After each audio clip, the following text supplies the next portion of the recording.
चलिए, तो आज हम लोग मेंसुरेशन में एरिया वाला पार्ट देखते हैं जो 2015 सीजीएल टियर 2 आने की मेंस में पूछा गया है। तो 4 सवाल इसके अंदर एरिया से पूछा गया है, वॉल्यूम से करीब करीब आपका 8 सवाल, ठीक है, यानी टोटल 12 सवाल लगभग। इसलिए कह सकते हैं कि कुछ सवाल एरिया का हम लोग ज्योमेट्री में भी सोच सकते हैं कि कुछ ज्योमेट्री का पार्ट होने की वजह से हम वो लोग उसकी गिनती ज्योमेट्री में भी कर सकते हैं, या तो फिर उसकी क्षेत्रमिति यानी मेंसुरेशन में भी कर सकते हैं यानी एरिया वाला। ठीक है, तो चलिए हम लोग देख लेते हैं एक बार सवाल क्या है। इस सवाल को आप लोग पढ़िए, खुद से बनाने का प्रयास करिए। अगर आप कि इस चीज़ का फार्मूला या ट्रिक भूल जाते हैं तो कोई आवश्यकता नहीं है इसको रटने की, ठीक है। आपको समझना है ये कैसे होता है। आपको सिर्फ एक बात, सवाल देखिए, कुछ प्रॉपर्टी याद रखनी होती है, ठीक है, उसके आधार पे आप खुद फार्मूला निकाल सकते हैं और बना सकते हैं, ठीक है, और वो भी फार्मूले से कम समय में भी बन जाएगा। जैसे एक सवाल लेते हैं, एक समचतुर्भुज का परिमाप 60 वर्ग सेंटीमीटर है और उसका एक विकर्ण 24 सेंटीमीटर है, समचतुर्भुज का क्षेत्रफल क्या होगा। देखिए परिमाप, अगर समचतुर्भुज यहाँ पे मतलब रोम्बस की बात हो रही है ना, समचतुर्भुज एक रोम्बस की बात हो रही है, तो अगर ये रोम्बस है, ठीक है, तो आपको पता है कि परिमाप क्या होता है, चारों भुजाओं का योग होता है। तो यानी परिमाप अगर 60 है तो 4 भुजा यानी चारों भुजाओं, तो एक भुजा कितनी हो गई, 15 की हो गई, ये 15, ये 15। तो रोम्बस के अंदर आपको यानी कि समचतुर्भुज के अंदर एक प्रॉपर्टी आपको याद रखनी होगी, ये कि विकर्ण एक दूसरे को 90 डिग्री पे काटता है, ठीक है। अगर ये रोम्बस ना, अगर कोई भी पैरेललोग्राम होगी, रोम्बस जिसकी भुजा चारों बराबर होती है यानी वर्ग और रोम्बस, ये दोनों के विकर्ण क्या होते हैं, 90 डिग्री पे क्रॉस करते हैं। और आयत, और जो हमारा आयत यानी रेक्टेंगल, और जो हमारा पैरेललोग्राम है यानी समांतर चतुर्भुज, उसके 90 डिग्री पे नहीं काटते, ठीक है। तो अगर ये आपको पता है तो आप पाइथागोरस प्रमेय लगा सकते हैं। देखिए ये 90 डिग्री है, एक विकर्ण दिया है 24, ठीक है, एक 24 दिया हुआ है, तो ये टोटल एक विकर्ण अगर 24 है तो इसका आधा कितना होगा, यहाँ से यहाँ 12 तक। विकर्ण एक दूसरे को बाइसेक्ट करते हैं, यानी 2 बराबर भागों में बांटते हैं। तो बताइए ट्रिपलेट हो जाएगा, है ना, तो ये भुजा हमारी निकल जाएगी। अगर ये 12 है, ये 15 है, तो ये 9 होगी। क्यों? क्योंकि 3 का मल्टीपल अगर है तो 3 का मल्टीपल ये 4, और ये 3 से काटेंगे तो 5, और ये 3 आएगा, है ना। तो 3 4 5 यानी कि 9 और 12, जैसे है ना, ये 12 है 15 है, तो 3 से भागा देंगे तो ये 4 और 5, तो 4 5 के साथ ट्रिपलेट क्या होता है, 3, ठीक है, यानी ये 3 गुना है, यहाँ से ये 3 गुना है तो इसका 3 गुना 9, ठीक है। अगर ये पूरे विकर्ण की बात करता तो पूरे विकर्ण की दूसरा विकर्ण क्या है, इधर 9 हो गया, इधर 9, 18 हो गया, ये 12 12 था। तो अगर यहाँ से आपको क्षेत्रफल का फॉर्मूला पता है तो आप बना सकते हैं, लेकिन अगर नहीं भी पता है तब भी बना सकते हैं। अरे ये चारों भागों का क्षेत्रफल बराबर बराबर है, अगर एक भाग इस भाग का आप क्षेत्रफल निकालेंगे और 4 से गुना करेंगे तो क्षेत्रफल हो जाएगा। जैसे इस भाग का क्षेत्रफल 1/2 गुने 12 गुने 9, क्योंकि इसके सामने कर्ण होता है 90 डिग्री सामने, तो बाकी आधार और ये लंब, यही दोनों में से कोई एक है यार, तो एक को आधार एक को लंब ले लिया हमने, और 4 से अगर हम गुना कर देंगे तो ये पूरे रोम्बस का क्षेत्रफल निकल जाएगा, ठीक है। तो चलिए बरनवा टोटल 108 गुने 2 कितना हो जाएगा, 216।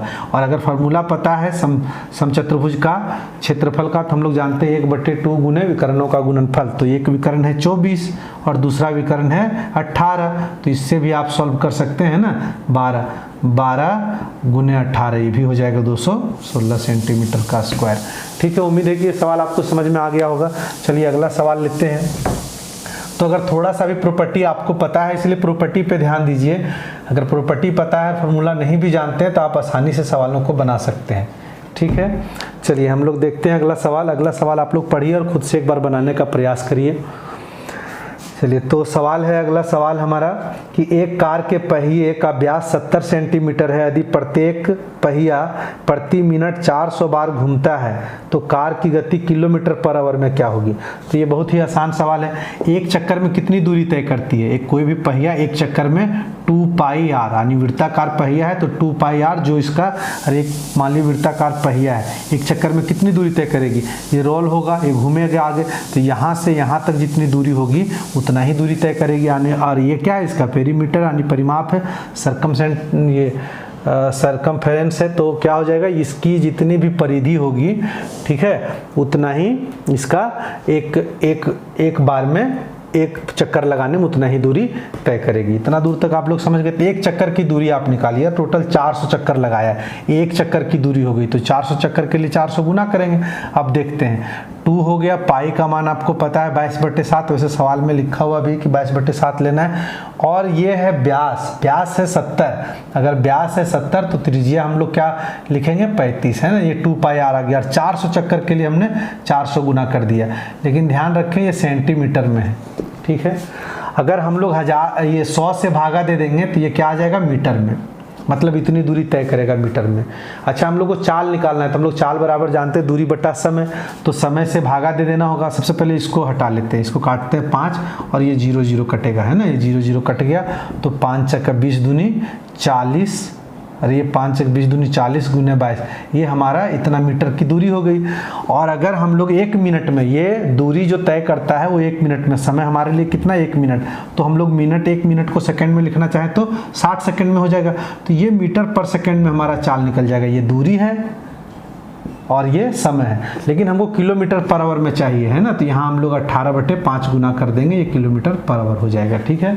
चलिए अब देखते हैं, 0 0 कट गया, 6 तिया 18 कट गया। अब देखिए इसको नीचे पॉइंट भागा देने में थोड़ा दिक्कत होगा, इसलिए ऊपर नीचे क्या करते हैं हम लोग 2 गुना कर देते हैं ना, तो नीचे आ जाएगा 10 और ऊपर गुना करते हैं।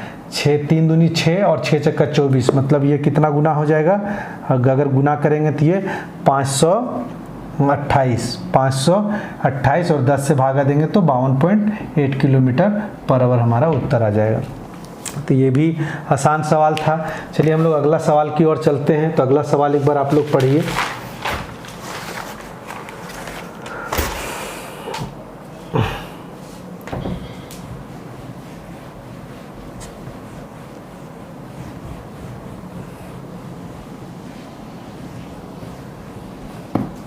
तो अगला सवाल क्या था? अगला सवाल है कि एक समद्विबाहु समलम यानी आइसोसेलेस ट्रेपेजियम की बात कर रहा है। तो एक समद्विबाहु समलम का क्षेत्रफल 176 सेंटीमीटर का स्क्वायर है और ऊंचाई, इसकी ऊंचाई इसके समांतर भुजाओं के योग का 2/11 है। यदि समांतर भुजाओं की लंबाई का अनुपात 4:7 है तो विकर्ण की लंबाई क्या होगी? चलिए एक बात समझते हैं।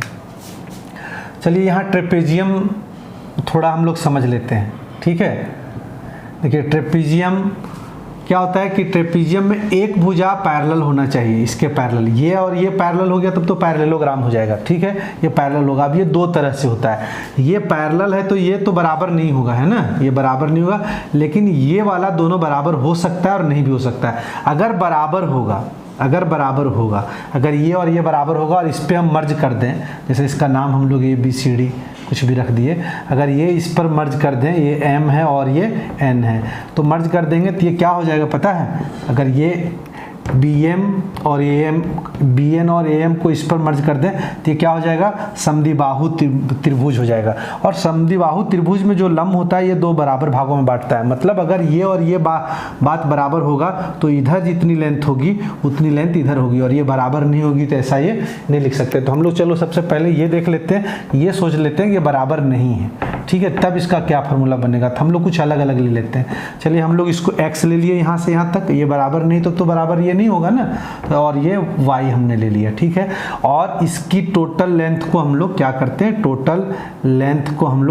हैं, l मान लेते हैं, ठीक है, l, और इसको हम लोगों ने b मान लिया, ठीक है, और इसकी ऊंचाई को h मान लिया। और इसके सामने अब देखिए, अब जब ये और ये पैरेलल है लाइन और हमने लंब डाला है तो इसकी भी लेंथ क्या होगी, b। अब इसका क्षेत्रफल कैसे निकालते हैं? देखिए पूरा इसकी अगर क्षेत्रफल निकालेंगे हम लोग तो ये है आयत, है ना, रेक्टेंगल है जिसकी लंबाई कितनी हो गई b, और ये ऊंचाई ही इसकी चौड़ाई है, यानी इसकी क्षेत्रफल क्या हो गई b × h, है ना, प्लस इसका क्षेत्रफल जोड़ेंगे, ये और ये क्षेत्रफल, तो इसका क्षेत्रफल एक त्रिभुज है तो 1/2, इसकी आधार कितना है x और इसकी ऊंचाई h, और इसका क्षेत्रफल 1/2 और आधार y और ऊंचाई इसकी भी कितनी होगी h। जब इसको हम लोग सॉल्व करेंगे तो h कॉमन ले लेंगे पहले, यहाँ पे b आया, फिर यहाँ पे h/2 आया, और ठीक है, अच्छा x/2 और यहाँ पे y/2, क्लियर है। इसके बाद अगर इसको सॉल्व करेंगे तो आप लोग देखिए, गौर करिए, यहाँ पे कवर हो रहा होगा, h, और जब दो हम लोग क्या करेंगे, दो एलसीएम लेंगे तो 2bx प्लस वाई होगा। अच्छा, एक bx y के साथ जोड़ देंगे तो क्या हो जाएगा, x plus B plus Y बराबर टोटल l हो जाएगा।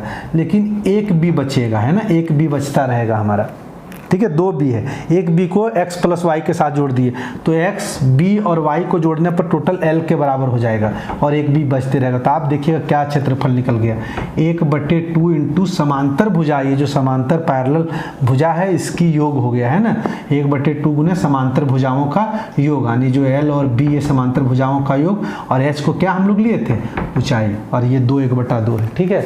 यानी कि ट्रेपीजियम का क्षेत्रफल क्या हो जाएगा, 1/2 गुने समांतर भुजाओं का योग इंटू हाइट। इतना दूर तक क्लियर है।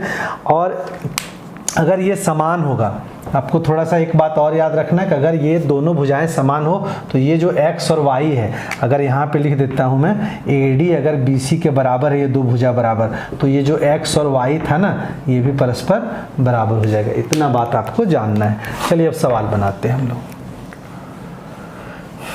सवाल में क्या है, इस सवाल में कि ये कहता है कि 176 चलिए क्षेत्रफल है, और ये ऊंचाई कहता है समांतर भुजाओं के योग का, समांतर भुजाओं के योग का, ये ऊंचाई जो समांतर भुजा का योग दिया हुआ यहाँ पे, ठीक है, चलिए लिख देते हैं, समांतर भुजाओं का जो योग दिया हुआ है,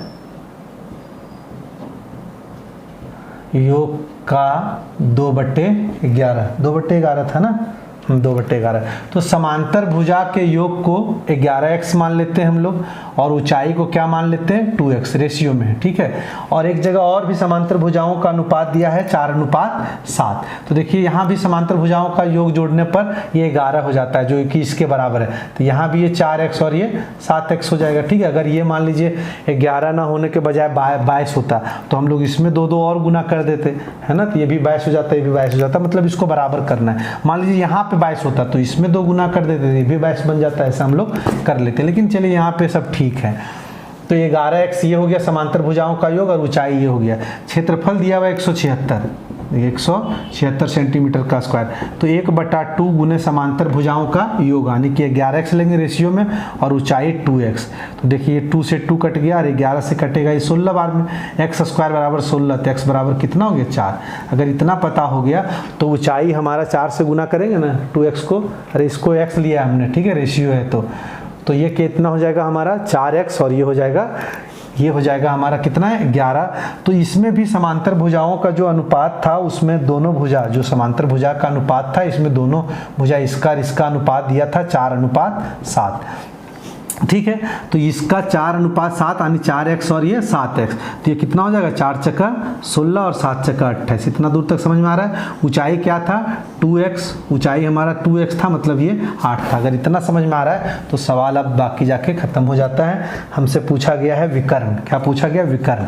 एक स्टेप सवाल को बढ़ाया गया है, तो चलिए हम लोग विकर्ण निकालते हैं। आइसोसेलेस ट्रेपीजियम है, यानी अगर ये लंब डालेंगे तो देखिए सबसे पहले ये वाला 16 है, और ये टोटल कितना है 28, तो यहाँ से यहाँ तक तो 16 होगा, बचा कितना 12, अरे 28 टोटल है 12, तो 6 इधर होगा 6 इधर होगा। विकर्ण पूछा गया है। अच्छा, दोनों विकर्ण भी बराबर होगा, है ना, अगर ये अलग अलग भुजा रहता तो दोनों विकर्ण अलग अलग होता, ठीक है। तो ये विकर्ण पूछा गया है, यहाँ पे 90 डिग्री है, और हमने ऊंचाई, अरे ऊंचाई 4 निकला था x का मान, तो ऊंचाई 8 था। अब ये पार्ट निकालना है, तो बताइए यहाँ से यहाँ तक कितना होगा, 16 6 22, और ये है 8, तो विकर्ण क्या होगा हम लोग निकाल सकते हैं। कैसे निकाल सकते हैं, 22 का स्क्वायर 8 का स्क्वायर, विकर्ण जानते हैं ना निकालने के लिए कर्ण त्रिभुज में, तो 22 का स्क्वायर 484 और 8 का स्क्वायर 64, रूट लगा देंगे, यही हमारा विकर्ण होगा। चलिए 4 कॉमन आ रहा है, और 4 कॉमन आके 4 का रूट 2 हो जाएगा, तो यहाँ कितना बचेगा 1 2 1, और यहाँ पे 16 चक्का 64, 16 हो जाएगा, यानी कितना हो जाएगा 137, ठीक है, यही विकर्ण हो जाएगा 2√137। तो उम्मीद है कि आपको ये भी सवाल समझ में आ गया होगा। चलिए पूरा बेसिक से समझा के बता दे रहे हैं, क्या कहाँ से ये फार्मूला आया, ये सब भी बता दिया जा रहा है। चलिए एक सवाल और देखते हैं, बहुत ही आसान सवाल है। देखिए ये ज्योमेट्री में भी हम लोग जब ट्रायंगल पढ़ते हैं तो इसका बेसिक वही हम लोग ज़्यादा पढ़ते हैं, चूँकि केंद्रक दिया यानी सेंट्रॉइड, ठीक है।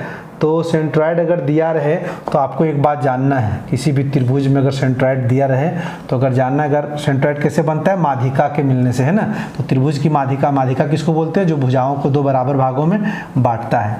तो चलिए अगर माध्यिका खींचेंगे हम लोग, दो माध्यिका खींचेंगे, अगर पहले सबसे पहले तीनों माध्यिका, तो ये एक एक सब बराबर बराबर भागों में बांटता है। अगर हम दो माध्यिका ये वाला और ये वाला खींचे तो जो चतुर्भुज है वहाँ से स्टार्ट करना है, इसमें एक ही चतुर्भुज पाया जाएगा। तो इसका एरिया अगर 2 होगा तो इसके सामने वाला भी 2 होगा, इसका होगा 1 और इसका 1 होगा। हमसे पूछा गया क्षेत्रफल, पूरा का क्षेत्रफल दिया हुआ, पूरा का क्षेत्रफल है 60, ठीक है यार। यहाँ पे देख रहे हैं कितना यूनिट है, 2 2 4 और 2 6, तो 1 यूनिट का मान कितना होगा 10। और हमसे पूछा गया है जीबीसी का एरिया जो कि 2 यूनिट है, मतलब टोटल 60 है 6 यूनिट और हमसे पूछा गया है 2 यूनिट। तो अगर 60 6 यूनिट है तो 1 यूनिट कितना होगा 10, तो 2 यूनिट कितना होगा 20 सेंटीमीटर का स्क्वायर। किसका एरिया निकल गया, BGC चाहे GBC का एरिया, ठीक है। तो उम्मीद है कि आपको समझ में आ गया होगा। चलिए, तो एक वीडियो में हमने बना दिया एरिया का। अब अगला वीडियो जो आपको आएगा इसमें पूरा वॉल्यूम का होगा, है ना, पूरा वॉल्यूम। इसमें 8 सवाल पूछा गया और बहुत बेहतरीन सवाल पूछा गया और बहुत ही आसान पूछा गया, बहुत मजा आएगा पढ़ने में। चलिए, तो धन्यवाद, मिलते हैं फिर।